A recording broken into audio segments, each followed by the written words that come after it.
story of a group of white separatists waging a race war against the United States government. Jude Law, nice to see you.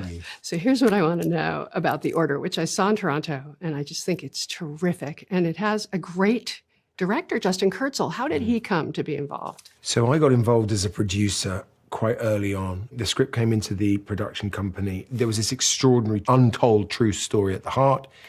It had these very uncomfortable tentacles to today's society, to today's divisive political, social terrain. I had a question about some flyers I keep seeing, white power. And there was also this potential for thrilling cat and mouse drama. The one person we thought, gosh, who deals with this kind of violent terrain brilliantly, unpacks it with such clarity, is Justin Kurzel. So we approached him, and luckily he saw it and really elevated the whole thing from the day he got involved. Does terrorist group yours have a name? In the book, they're called The Order. Defeat. Victory. You got Zach Bailey, and he's a great writer, but how fictionalized is it? Yeah, a large amount of it is based on the real events.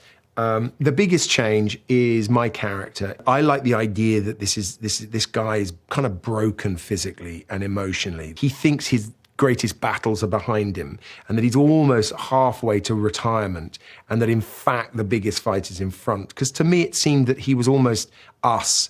You know, there's a sense I felt 10, 15 years ago that, you know, we're all heading in a pretty healthy direction. The world is, you know, so we look out nowadays and we look in the paper and we look at the division and the conflict, and we realize there is a lot of work to be done.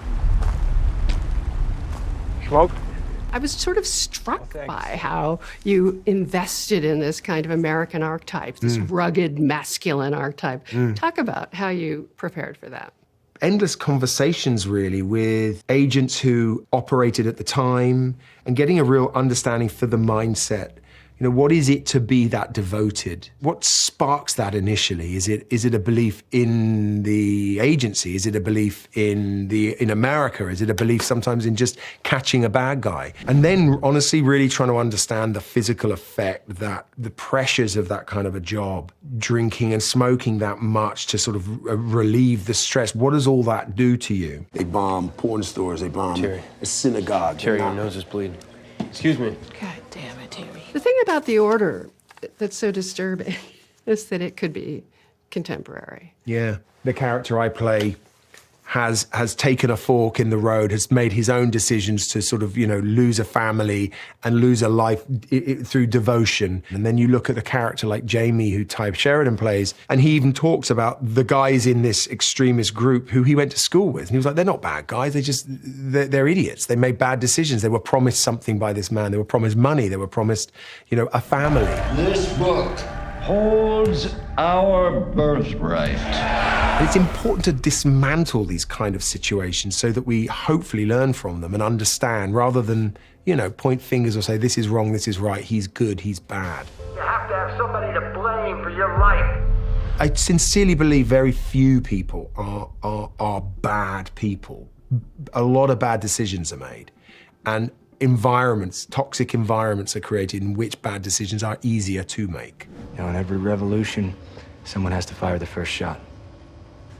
Want to help us do it? Yes, I do.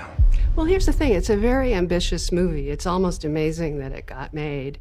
It is hard. We were fighting to the first day for a little more time, a little more budget. And in fact, Justin made such a bold decision. He was like, nope, this is what we've got. We're going to shoot this at such top speed. We're going to capture that energy. That energy is going to be in the film. And I think in a weird way it paid off.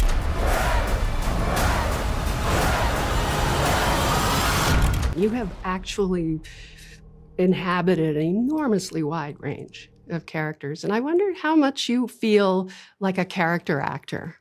There's a challenge in trying to mine them for plausibility. You have to find the truth within yourself, but you also have to layer them up so that they are three-dimensional and realistic, and, you know, not go too far so that you're playing a caricature. It's a lovely juggling act, and it's to me the sweet spot of what I do. Passing through? Yeah. You're so white. Did you ever see a guy so white, Marge? Gray, actually.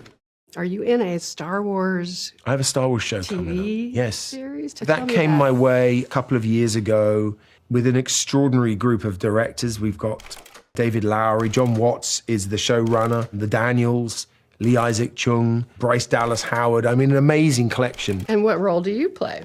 I play someone who is potentially a helping hand, potentially not. Over here, quick. I'll get you home. We'll make a partnership. But we have to move fast. Thank you for this. Thank you.